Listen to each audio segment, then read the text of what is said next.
Sebenarnya. Nah, apa sih tantangan yang dihadapi oleh teman-teman pemuda tani untuk menyadarkan bahwa sektor pertanian di kita itu masih gemuk lah, masih bisa digali potensinya, apalagi anak-anak muda. Karena saat ini podcastnya Radar Karawang. Assalamualaikum warahmatullahi wabarakatuh. Warga Karawang, kita kembali ke podcast Radar Karawang di sore yang hari ceria ini. Alhamdulillah kita kedatangan tamu istimewa, Kang Rifki Habibi ya, Ketua DPC Pemuda Tani Karawang. Nah, di sore ini kita akan bincang-bincang dengan Kang Rifki bagaimana DPC Pemuda Tani Karawang ini bisa mengembangkan beragam potensi petani di Karawang. Selamat sore Kang Rifki. Selamat sore. Ya, terima kasih sudah hadir di podcast Radar Karawang. Siap. Di sela-sela kesibukannya ya. Oke Kang Rifki, panggilnya Kang Rifki atau Kang Habibi nih? Panggilannya Kang Habibi. Ya? Oh Kang Habibi, oke siap. Kang Habibi, Pemuda Tani Karawang itu apa sih Kang? Supaya warga Karawang lebih tahu dan sebagainya. Gimana Kang? Silakan cerita Kang. Oke. Assalamualaikum warahmatullahi wabarakatuh. Selamat sore semuanya warga-warga Karawang, dan terima kasih atas waktu, kesempatan, dan atensi dari Ya. Radar Karawang. Siap. Untuk bersama-sama dengan Pemuda Tani Karawang memperkenalkan Pemuda Tani itu apa. Ya. Gitu kan. Jadi Pemuda Tani Karawang ini merupakan suatu wadah kan? Wadah organisasi kepemudaan yang berbadan hukum organisasi, turunan dari pusat DPP Pemuda Tani, DPD Jawa Barat Pemuda Tani, dan kita ini DPC Karawang baru aktif kepengurusan ini. Kita masa bakti 2021 sampai 2026.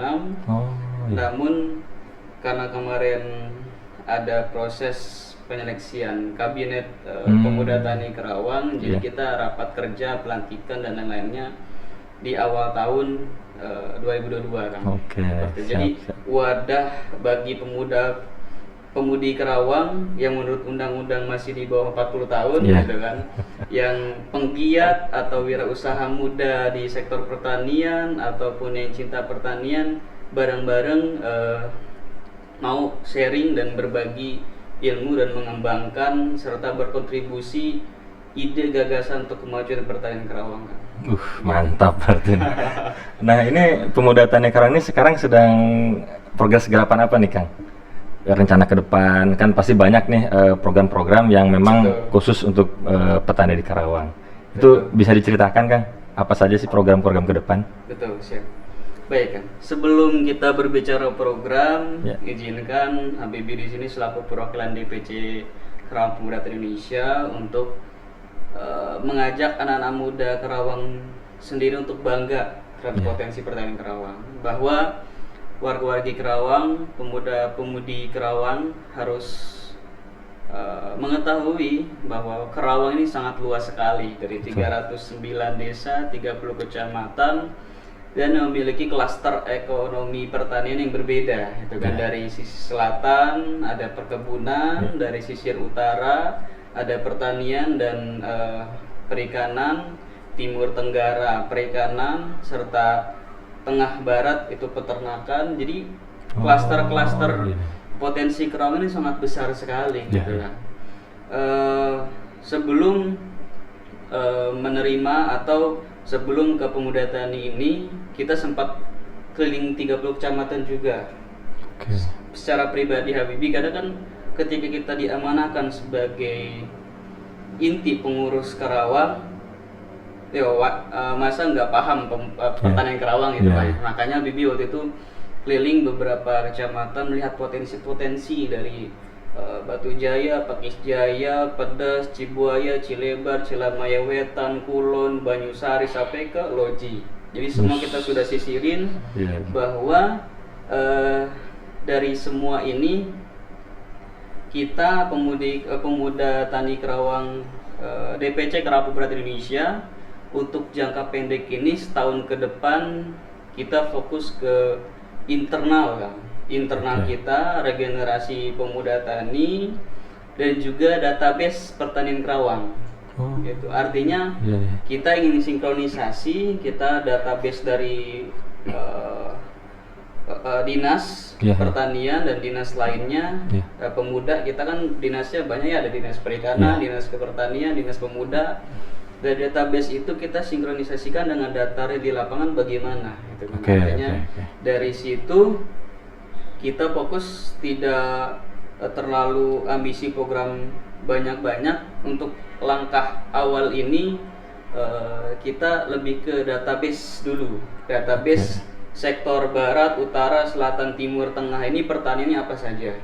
Terus keduanya kita penguatan kompetensi SDM pemuda tani Kerawang itu sendiri dari internal. Nah makanya kita walaupun DPC Kerawang ini ada 30 kecamatan, kita untuk jangka pendek ini hanya membentuk DPAC tingkat kecamatan itu target setahun ini 8 kecamatan dulu seperti itu. Itu untuk jangka pendeknya. Jangka menengahnya program kita itu lebih ke sesuai dengan arahan dari DPP pusat bahwa kita harus fokus ke regenerasi pemuda tani dan juga kita juga tantangan yang sekarang dihadapi setelah pandemi dan juga perang Ukraina Rusia ini berdampak kepada krisis pangan global, gitu kan. Jadi kita juga ikut berkontribusi bagaimana pemuda tani ini, pertama kita meningkatkan kompetensi pemuda tani itu sendiri, kedua regenerasi itu terjadi bagaimana strategi kita. Nah, maka dari itu kita dari Pemuda Tani Kerawang membentuk lembaga otonom, lembaga di bawah Pemuda Tani yang fokus untuk inkubasi wirausaha muda tani. Di mana di situ kita bermitra dengan perbankan, bermitra dengan off-taker, bermitra dengan pemerintah dan NGO lain, baik NGO nasional maupun internasional. Bagaimana kita menciptakan iklim kedepannya secara jangka menengah dan jangka panjang, melahirkan wirausaha muda baru di Kerawang di sektor pertanian. Karena kita yakin, mungkin nanti juga akan bahas fokus regenerasi muda tani, jadi nggak dijabarin di awal dulu gitu kan. Biar penasaran gitu. Kang Abu ini udah bisa menerka pertanyaan saya. Emang itu pertanyaan selanjutnya. Kita pernah liputan di sektor pertanian setahun kemarin ya, itu terkait masalah regenerasi petani. Karena rata-rata di Karawang ini, lah pemilik lahan itu bisa turun-menurun ya, dari bapaknya ke anaknya sebagainya. Tapi untuk pekerja taninya itu tua-tua. Nah, anak-anak muda ini kan cenderung ke industri seperti itu, karena kan ada pergeseran dari agraria ke industrialisasi. Tadi kan akan menyinggung masalah inkubasi wirausaha muda di sektor pertanian. Nah, apa sih tantangan yang dihadapi oleh teman-teman pemuda tani untuk menyadarkan bahwa sektor pertanian di kita itu masih gemuk lah, masih bisa digali potensinya, apalagi anak-anak muda. Karena saat ini yang kami tahu itu orientasi pemuda itu kan ke industri. Nah, bagaimana Kang supaya teman-teman muda kita ini ayo kembali ke pertanian karena potensinya ada di situ gitu. Gimana Kang? Baik Kang. Ya. Pertanyaannya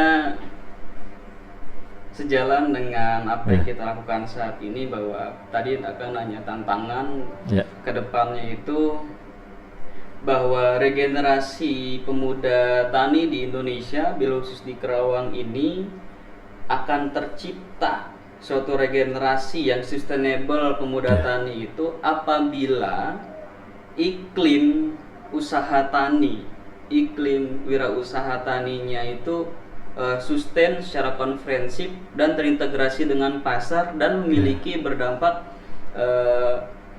kepastian dari pendapatan menjadi wirausaha muda tani itu. Betul. Nah, kita merubah mindset manusia itu atau change mindset itu nggak mudah sebentar gitu ya, nggak 1 tahun, nggak 2 tahun, kita perlu waktu 5 sampai bahkan 10 tahun. Tantangan kita adalah pertama degradasi lahan pertanian. alhamdulillah sudah ada peraturan daerah Ya. LP2B 2B, ya untuk mengunci 87 hektar lahan pertanian di Kerawang.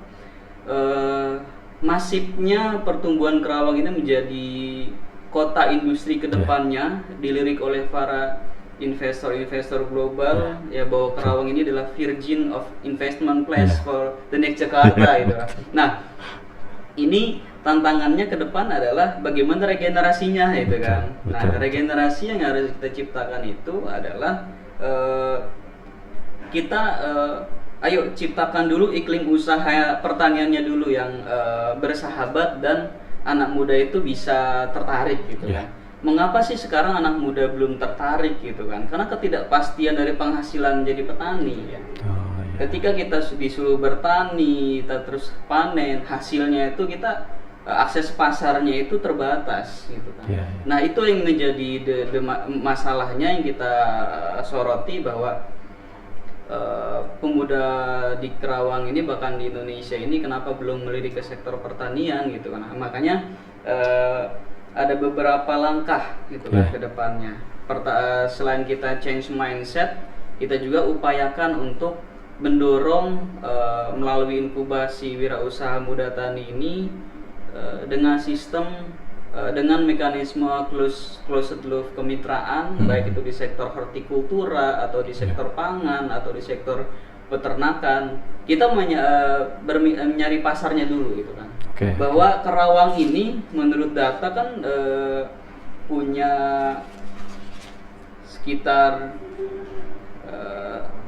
kawasan industri itu punya berapa ribu perusahaan itu. Artinya 1.700-an perusahaan di Kerawang. Terus juga ada sekitar 35 hektar 35 hotel itu kan. Terus ada 1.200-an rumah makan gitu kan, dan lain-lainnya. Bahwa kita bagaimana memaksimalkan potensi pasar internal Kerawang itu sendiri untuk memenuhi kebutuhan itu gitu. Artinya jangan sampai Kerawang sendiri produk-produk pertanian dari luar Kerawang gitu kan. Nah, apa sih permasalahannya? Oh, di standarisasi produk. Berarti butuh pembimbingan manajemen pertaniannya. Di permodalannya kita nah, makanya pemuda TNI kita ingin bermitra dengan perbankan juga. Kita ada proses pelatihannya, misalkan inkubasi itu kita proses selama 6 bulan dan kita bimbing mereka untuk 6 bulan wirausaha. Nah, ketika sudah 1 tahun, perbankan juga kita melakukan sertifikasi pelatihan dan juga kita mendorong untuk perbankan support individu yang sudah kita latih dan sudah kita bimbing ini untuk melakukan permodalan. Nah, pasarnya kita carikan juga, gitu kan. Nah, kita sudah ada program-program yang seperti program kemitraan pertanian di hortikultur atau padi. Bagi pemuda-pemudi tani Kerawang yang berminat wirausaha, ayo kita bareng bersama-sama menggali potensi apa yang bisa digali di sektor pertanian ini. Berarti tinggal maunya aja ya. The willingness-nya. Willingness-nya. Harusnya para kaum muda tidak perlu khawatir ya kan, rata-rata aduh modal dari mana, terus kalau udah bisnis pasar di mana, pemuda tani menyiapkan begitu ya. Nah, ini untuk seluruh siapapun bisa atau hanya anggota pemuda tani saja yang bisa mengikuti inkubasi itu? Nah, tentunya kita ada SOP untuk pendaftaran sendiri ya. Ini saya didampingi oleh Wakil Ketua Bidang OKK, Organisasi Kaderisasi dan Keanggotaan Pemuda Tani, bahwa kita ini kedepannya untuk merekrut pengurus pemuda tani tingkat kecamatan bahkan sampai tingkat desa itu ada proses tahapan-tahapannya. Jadi kita nggak mau pemuda-pemudi itu mau bergabung hanya ada gulanya di kita gitu kan, dan hanya menumpang nama. Kita ada proses kaderisasi, artinya kita pelatihan dan interviewing dan artinya mapping potensi bakat dan potensi arah dia kemana, dan juga berasal dari mana dia berada. Kalau misalkan dia berasal dari utara, ya udah fokus mengembangkan sektor pertanian dan perikanan gitu. Oh, dia dari selatan, dia udah fokus di perkebunan dan agrowisatanya gitu misalkan kayak gitu. Jadi harus jelas ya yang Jelas. mendaftar siapa dan sebagainya. Nah tadi menarik Kang menyinggung masalah justru keberadaan industri itu bisa kita manfaatkan menjadi pasar. Tadi ada 1.700 perusahaan, ada hotel dan sebagainya. Sebetulnya itu pasar ya bagi teman-teman pemuda tani ketika bisa mengolah produknya, dia bisa memasok ke berbagai macam perusahaan. Misalkan buah-buahan misalkan, itu bisa supply ke sana. Nah, kendalanya kan biasanya tadi kualitas standarisasi dari hotel misalkan dia pasti ada tuh. Nah, bagaimana cara pemuda tani untuk agar produk yang dihasilkan itu sesuai dengan standarisasi yang mereka mau begitu? Itu bagaimana Kang? Udah mulai ada dibikin programnya nggak seperti itu? Caranya kita Ya. pertama itu market oriented kan. Oke, ya. Artinya kita berproduksi itu bukan atas dasar kemauan kita sendiri. Ya, ya, Gitu. betul. Kemauan kita sendiri, oh dia pengen bertani ini nih, Ya. tanpa memikirkan pasarnya itu kan. Kita ada bagian kajian strategis. Oh, ya. Wakil ketua bidang kajian strategis dan juga kita ada R&D-nya. Ya. Artinya jadi kita nyari pasarnya dulu, Wis. bukan nyari pertaniannya. Enak ya jadi Artinya, anggota kita pemuda tani ya disiapin ya. Kemarin kita juga Iya, iya. sudah arahan dari Deputi 2 Kemenko Perekonomian bidang pangan, kita diarahkan untuk ke salah satu perusahaan off-taker dan untuk kemitraan kita sudah ada.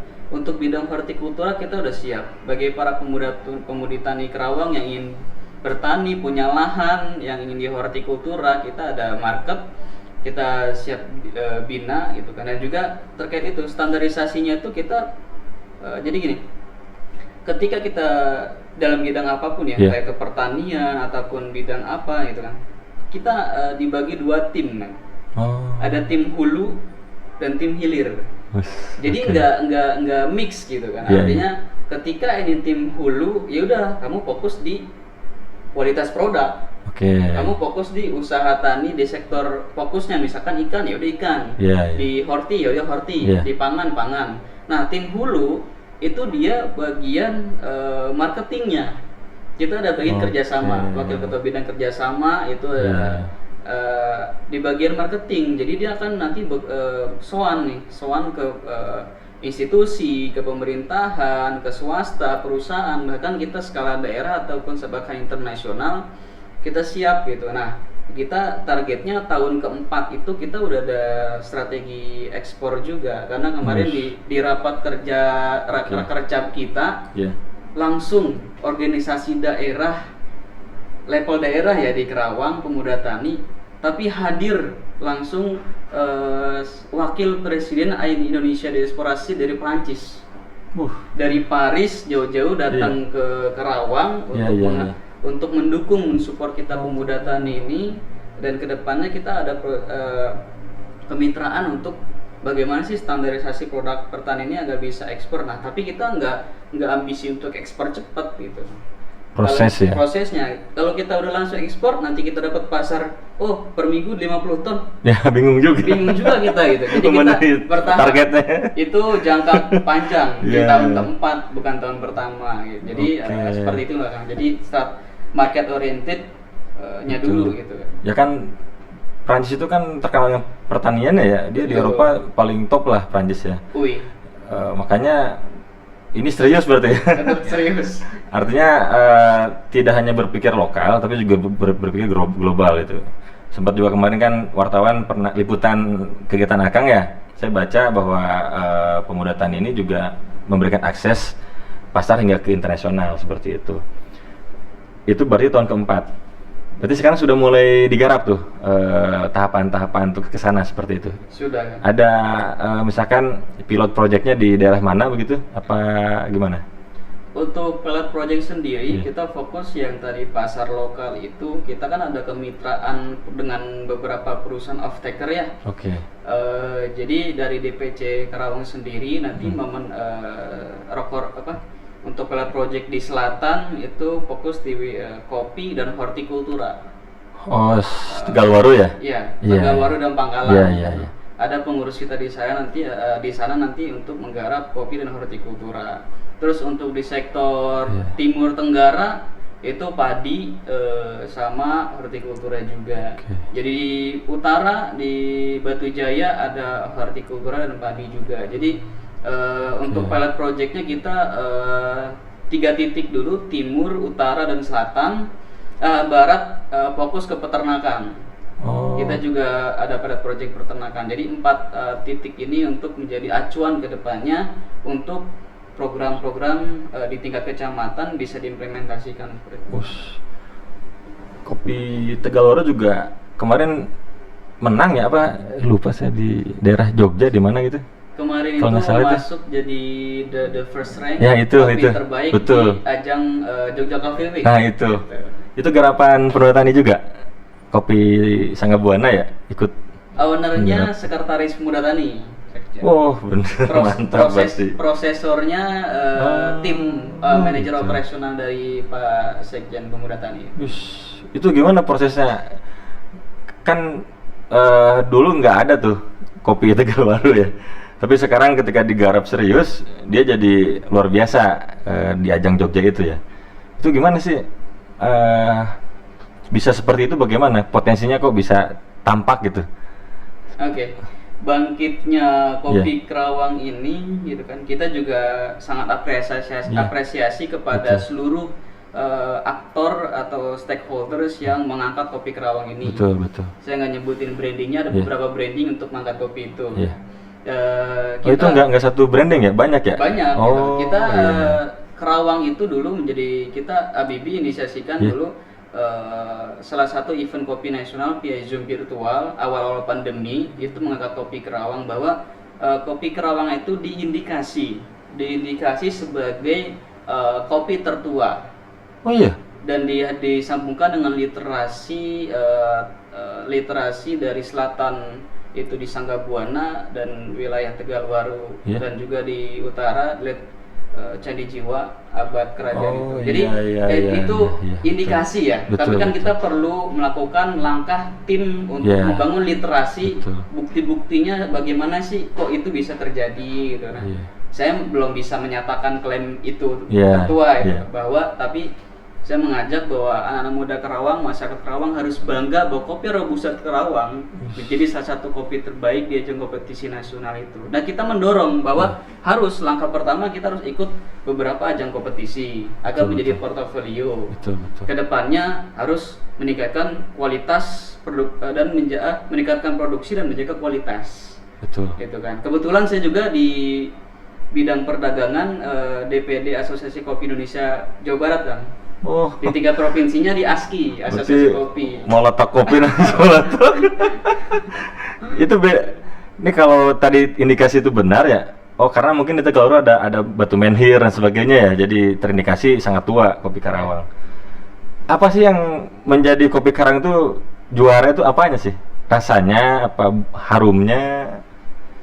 Oke, kalau dari sisi teknis kopinya saya belum bisa menjelaskan detail ya kan, karena itu belum jadi bidang fokus saya gitu kan. Tapi dari kopi Kerawang itu udah sertifikasi cita rasa kemarin dari lembaga kopi yang di Jawa Timur gitu kan, sudah keluar terbit. Jadi kita berbicara berdasarkan data, cita rasanya nilainya berapa dan berapa itu kan, seperti itu. Oke, kan kembali ke topik tadi sekelas topik, karena kopi ini nggak bisa habis dibahas. Siap. Ya, sama penyuka kopi lah. Nah, kembali ke pemuda tani, kan memang salah satu tantangannya adalah semakin berkurangnya lahan meskipun ada Perda LP2B, terus peminatan ke pertanian sudah mulai ditinggalkan pemuda ke industrialisasi gitu ya. Nah, bagi warga secara umum, masyarakat Karawang secara umum yang berminat bertani di lahan yang sempit, itu masuk garapan nggak pemuda tani? Nah, untuk yang di lahan yang sempit itu kan artinya gerakan menanam di sisi rumah atau di samping rumah sebagai salah satu bentuk ikut partisipasinya warga Indonesia untuk setidaknya berjaga-jaga di ketahanan pangan ini. Karena kita tidak bisa pungkiri bahwa krisis pangan global ini akan menghadapi 2023 ini akan semakin mengkhawatirkan gitu kan. Ya, alangkah baiknya kita mengajak gerakan untuk menanam, memaksimalkan potensi-potensi di samping rumah untuk menanam kayak kebutuhan yang kita butuh lah, misalnya cabai atau tomat atau apa seperti itu. Ini Kang, Akang kan pemuda, kok tertarik ke pertanian? Background saya bukan pertanian kan? Oh gitu. Apa backgroundnya ya? Background saya di hubungan internasional. Nah ini kok tiba-tiba ke sawah ini? Gimana cerita Kang Habibie supaya teman-teman muda Karawang juga jadi terinspirasi, apapun background kamu ya bisa kembali ke pertanian gitu ya? Betul. Gimana sih Kang pertamanya? Bahwa kita sebagai pemudi Indonesia itu harus sadar bahwa Indonesia itu akan jaya ke depan itu menjadi pusat pangan dunia dan juga menjadi pusat pariwisata dunia. Betul. Serta pusat maritim di ASEAN ini. Visi Presiden jangka panjang sampai 2045 kita harus wujudkan bersama gitu. Karena ketika negara-negara lain berlomba teknologi, berlomba ke bulan, berlomba kemana, tapi kita urusan perut. Nah, Indonesia ini harus fokus ke inovasi, harus fokus ke bagaimana dengan degradasi lahan, dengan lahan berkurang, kita produktivitas harus meningkat gitu kan. Nah, dari kacamata, karena background Habibie kan hubungan internasional ya, berarti kacamatanya berarti sudut pandang internasional bahwa ke depan ini dalam jangka panjang dunia akan semakin krisis pangan gitu kan. Nah, Indonesia ini di kepemimpinan masa Pak Jokowi itu fokus ke sebagai negara maritim dan sebagai negara agraris gitu kan. Karena sebelum masa Pak Jokowi, Indonesia ini nggak jelas. Betul. Sejak GBHN garis-garis besar haluan negara dihapuskan, kita mau jadi bangsa apa nggak tahu. Nah, sejak masa kepemimpinan Pak Jokowi, kembalilah ke maritim dan agraris. Bahwa itulah kebutuhan yang sebagai pokok primernya manusia. Nah, kenapa tertarik di sektor pertanian gitu kan? Habibie sendiri untuk ketertarikan itu di sektor pariwisata, pertanian, dan teknologi. Tiga sektor itu yang akan membuat suatu daerah atau negara bisa maju gitu kan. Dari sektor itu pariwisata, teknologi, dan pertanian, kita pokoknya dulu berarti pertanian. Nah, Habibie sendiri kenapa sih minat ke pertanian itu loh? Karena petani ini adalah yang saat ini Indonesia itu sangat berbeda dengan petani-petani yang ada di Europe, di Australia, di Jepang, di Korea itu. Nah, bagaimana sih mengubah mindset dan mengubah suatu iklim usaha tani di Indonesia ini ke depannya agar sama seperti mereka gitu kan, meningkatkan. Di Australia bangga kita jadi petani gitu kan. Di Europe kita bangga menjadi petani, suatu yang gengsi. Forum di hotel pakai jas petani loh. Tapi kayak di Indonesia, ketika orang bilang petani itu matanya udah miring sebelah, gitu kan? Matanya udah miring sebelah. Artinya dari mindset itu kita tertarik bahwa ini kebutuhan pokok pertama. Kedua, kalau bukan kita pemuda siapa lagi gitu kan? Karena gerakan hati untuk bergerak ke arah situ itu masing-masing pemuda kan berbeda ya, gitu kan. Karena Karawang ini potensinya selain akan menjadi the next Jakarta, akan menjadi kota industri yang sangat luar biasa ke depan, tapi kita juga harus memikirkan kebutuhan kita harus balance dengan lahan berkurang, tapi produktivitas harus sama atau naik gitu loh. Nah, perlu juga pemerataan. Artinya Karawang ini kan bukan hanya berbicara kota, bukan hanya berbicara barat ataupun timur, tapi Karawang ini kan berbicara seluruh 30 kecamatan, 309 desa. Nah, kepemimpinan dari Bupati ini mulai bertahap memperbaiki untuk pemerataan dari mulai infrastruktur, pertanian dan lain-lain gitu kan. Nah, kita pemuda ini ikut berkecimpung gitu loh. Artinya ikut berkontribusi setidaknya dengan kemampuan kita, karena kan kita bukan pemerintah ya, kita NGO, kita organisasi. Apapun langkah kita pasti terbatas. Kita perlu kemitraan dengan siapapun itu. Itu membuat Habibie tertarik adalah tadi pertanian dan pangan adalah sektor yang krusial. Berbicara tentang perut, berbicara tentang keamanan bangsa Indonesia dan juga keberlanjutan pertumbuhan ekonomi Karawang. Karena kan Karawang sebagai lubung padi ya, lubung padi nasional gitu kan. yang kemarin juga kita sangat berbangga sekali Karawang mendapatkan penghargaan, ikut kontribusi juga dalam Indonesia mendapatkan penghargaan dari IRI, Oh ya iya. kan, yang Karawang Jokowi, termasuk gitu kan, seperti itu. kontribusinya ya. Ya, itulah yang membuat kita tertarik itu ya karena pesan dari pendiri bangsa itu sendiri, Insinyur Soekarno, ya bilang seperti itu bahwa pemuda itu harus tertarik dan harus penting juga peduli terhadap pertanian juga, karena kaum jangan sampai menjadi kaum pinggiran terus gitu loh.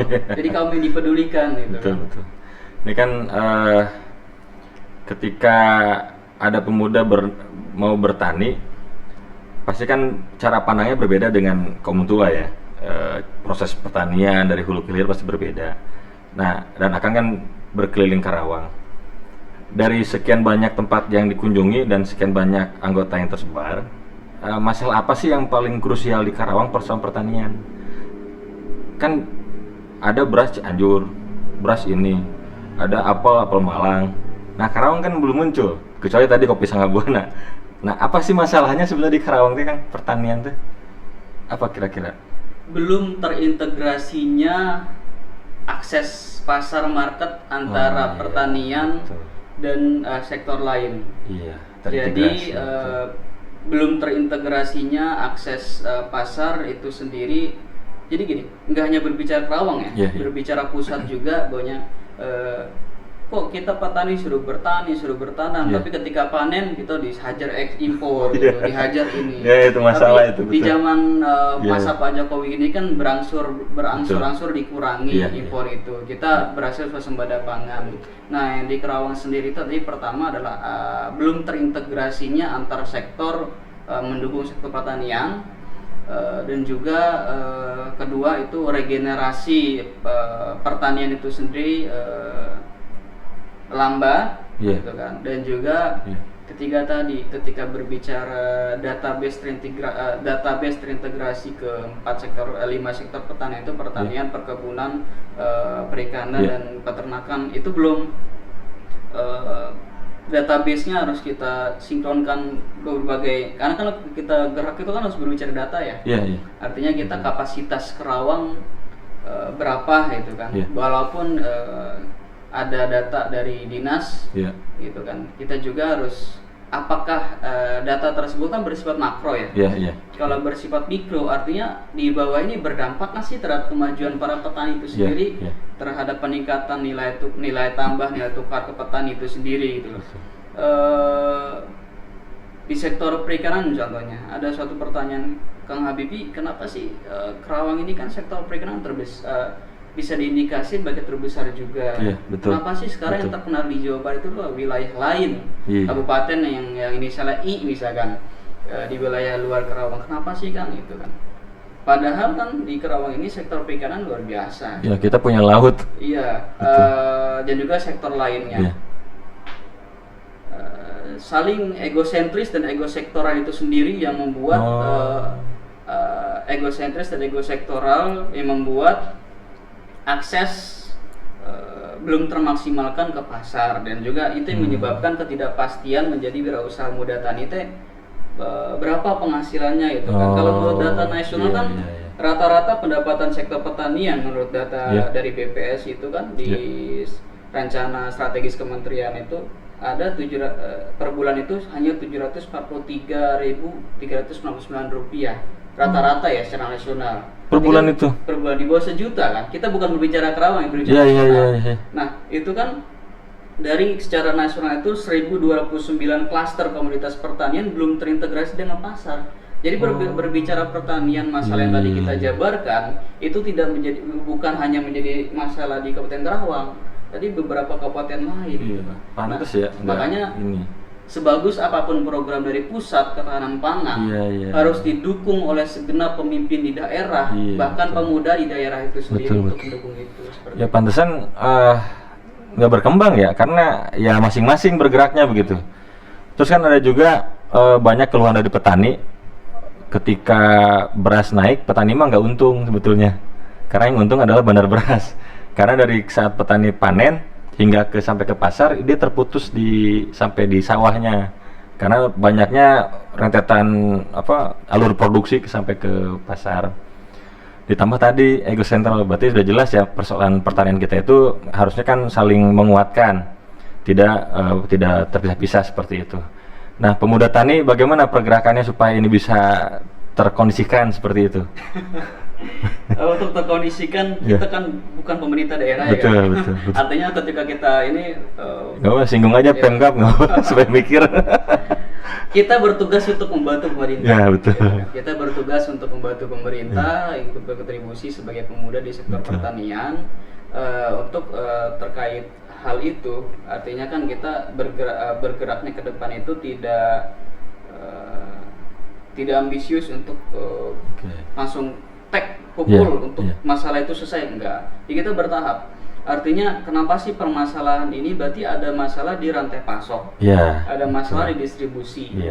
Nah, pemuda ditantang, apa yang bisa pemuda lakukan untuk hal itu? Berarti peran kita kan, kalau pemuda tani yang nggak mau turun langsung ke sawah, nggak mau belok-belokan, ayolah ikut berkecimpung di sektor hilir. Tadi pembagian tugas tadi ya? Di sektor hilirisasi. Artinya bagaimana sih pemuda tani itu ikut berkecimpung dalam hal industrialisasi IKM di sektor pertanian. Artinya, ayo kita jual, misalkan ya, jual kerawang hasil pertanian itu bukan primer, bukan mentah, tapi diolah gitu kan, kayak misalkan pisang jadi keripik pisang, terus misalkan terubuk jadi nugget terubuk, dan lain-lainnya lah. Banyak yang pemuda tani bisa lakukan, dan juga ke depan kita mengarah ke digitalisasi. Gimana tuh digitalisasi, seperti apa? Artinya digitalisasi di pasar pertanian dan juga di manajemen farmingnya secara bertahap. Itu seperti semacam aplikasi. Itu yang di manajemen farmingnya. Kalau yang di aplikasi misalkan pasar tani itu sendiri, kita mencoba memanggil pemuda-pemudi yang ahad. Jadi gini, pemuda tani berbicara DPC Kerawang Pemuda Tani Indonesia itu nggak hanya berbicara petani, nggak hanya berbicara pemuda tani, tapi kita dari pengurus kabupaten ini dari berbagai macam latar belakang. Ada yang latar belakang dari IT, ada yang dari hukum, ada yang dari pendidikan, ada yang dari pemerintahan, ada yang dari dan lain-lain sebagainya. Agar kita satukan kelebihan kita, kita saling melengkapi kekurangan kita dengan kelebihan kita masing-masing untuk kita menjadi kuat bagaimana bisa berkontribusi sedikit banyaknya untuk perubahan kemajuan di sektor pertanian Kerawang. Ini luar biasa, berarti beragam latar belakang tapi fokus ke pertanian. Wah, kan kuat kalau begitu pertanian ya. Betul. Jadi kita nggak hanya latar belakang dia sarjana pertanian doang kita rekrut, enggak. Wah, seharusnya pemerintah terbantu ya. Artinya ada yang mikirin pekerjaan pemerintah. Harusnya. Iya, terintegrasi tadi mengenai ini kan menarik juga bahwa nanti ada aplikasi kayak semacam e-commerce itu ya. Produk-produk pertanian nanti dikumpulkan lalu bisa dijual melalui online seperti itu. Itu kan sesuai dengan zaman lah seperti itu. Dan orang-orang juga sekarang tidak mau repot sepertinya, kalau belanja tinggal klik-klik seperti itu. Itu nanti akan ke arah sana. Apa jangan sudah dilakukan jangan seperti itu? Ada dua yang kita lakukan itu. Ada ke arah sana. Kedua, dalam jangka pendek kita kemitraan, mengajak beberapa yang sudah jadi, yang sudah ada. Artinya itu kan jangka ketika kita sudah ke arah sana ya, ke teknologi digital. Nah, yang sekarang kita fokuskan itu lebih ke internal kita, SDM, penguatan dulu ya. Pemuda tani itu untuk jangka pendek 6 sampai 12 bulan ke depan. Wis, mantap. Kita tunggu Kang. Tadi target 5 tahun ke depan ya. Nah, ini pasti akan luar biasa. Kita lihat progresnya. Saya yakin optimis pemuda-pemuda Karawang akan kembali ke pertanian, karena tadi pemaparan Kang Habibie ini harusnya ketika mendengar pemaparan Kang Habibie ini orang-orang tertarik ke pertanian, karena memang potensinya besar ternyata di situ ya. Tidak hanya padi, ada kopi, ada perikanan dan sebagainya. Terus dilatih, diinkubasi lagi, difasilitasi, dan syukur-syukur nanti nyampe ke internasional. Nah, Kang, penutup pesan buat pemuda-pemuda Karawang itu seperti apa? Silakan, Kang. Baik, ada 2 pesan ya, Kang. Pesan pertama dari Habibie, pesan kedua dari Wakawa. Siap. Artinya tadi yang Kang bilang itu terima kasih. Kita luar biasa ketika kita bersama-sama. Ya.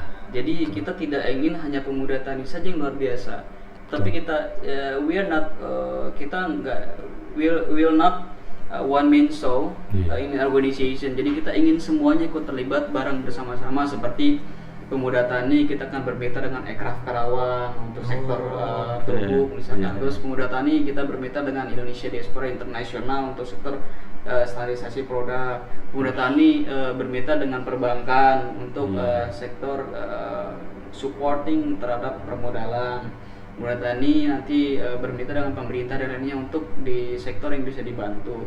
Jadi pesan kepada pemuda-pemudi tani Kerawang ya kan, bahwa kita kan tidak bisa memaksakan begitu cepat ya, tidak bisa memaksakan begitu cepat untuk semua pemuda pemudi itu cinta terhadap pertanian.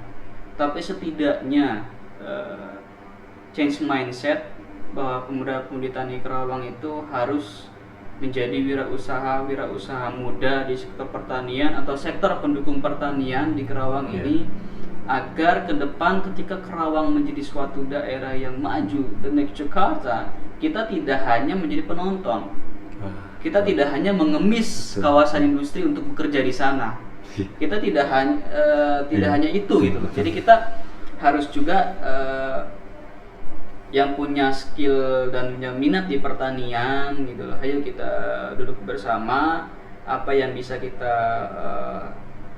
kerjasamakan, bermitra untuk di pertanian. Tentunya kita pemuda di sektor wirausaha muda tani, kita ada program pelatihan juga kedepannya yang sedang kita rancang, pelatihan dan inkubasi.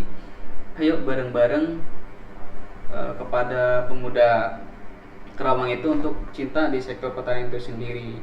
Dari pesan kita ada, sebenarnya saya hanya menuliskan pesan dari presiden pertama kita, bahwa hidup matinya sebuah negara ada di tangan sektor pertanian negeri tersebut. Artinya adalah ayo kita mengembalikan marwah Karawang ini sebagai daerah yang bisa maju di sektor pertanian dan menyokong pertumbuhan pertanian Indonesia ke depannya, seperti itu. Karena ke depan kan kita tahu, berdasarkan data ke depan itu milenial akan terus bertambah ya. Saat ini aja BPS tahun 2020 itu jumlah pemuda Indonesia 64,50 juta. Penduduk Indonesia dikategorikan sebagai usia muda gitu kan. Namun yang menariknya di sini gitu kan, hanya persentase yang minat di sektor pertanian hanya 21%. Gitu kan. Nah, upaya-upaya itu yang masalah itu, upaya-upaya yang kita lakukan ayo bersama-sama kita bergerak untuk kemajuan sektor pertanian Kerawang. Kalaupun teman-teman belum ada minat saat ini, misalkan minatnya nanti, ya monggo. Tapi kalau udah minat saat ini juga, kita terbuka komunikasi dengan siapapun untuk kemitraan, baik dari sisi individu atau sisi institusi atau sisi NGO dan lain-lainnya. Kita welcome untuk kemitraan dengan pemuda tani Kerawang, bersama bergerak, turunkan ego sektoral, turunkan egosentris, duduk sama rata, berdiri sama tinggi, bersama-sama kita untuk memajukan sektor pertanian di Kerawang ini. Mantap. Nah, ada pesan juga mungkin dari, silakan, soalnya Kang. ini PIC yang merekrut 30 kecamatan kan? Wih, siap. Silakan Kang, mau nggak? Iya, oke. Sebenarnya selamat sore juga Kang. Nggak usah, nggak apa-apa. Saya Abdul Qasim Kang dari Teknologi ya. Mungkin tadi yang Kang Habibie bicarakan memang sudah jelas juga ya. Sudah cukup jelas bagi saya karena saya lebih fokus ke tim hulu.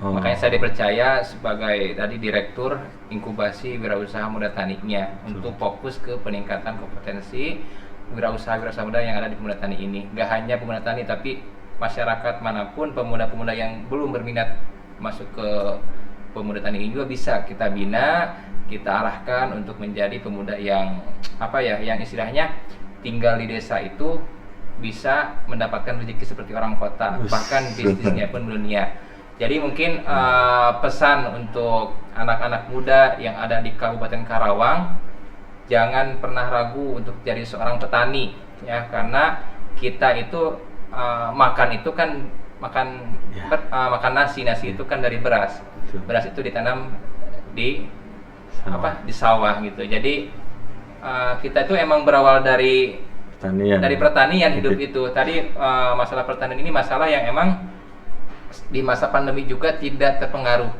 oleh pandemi, tetap betul. terus jalan.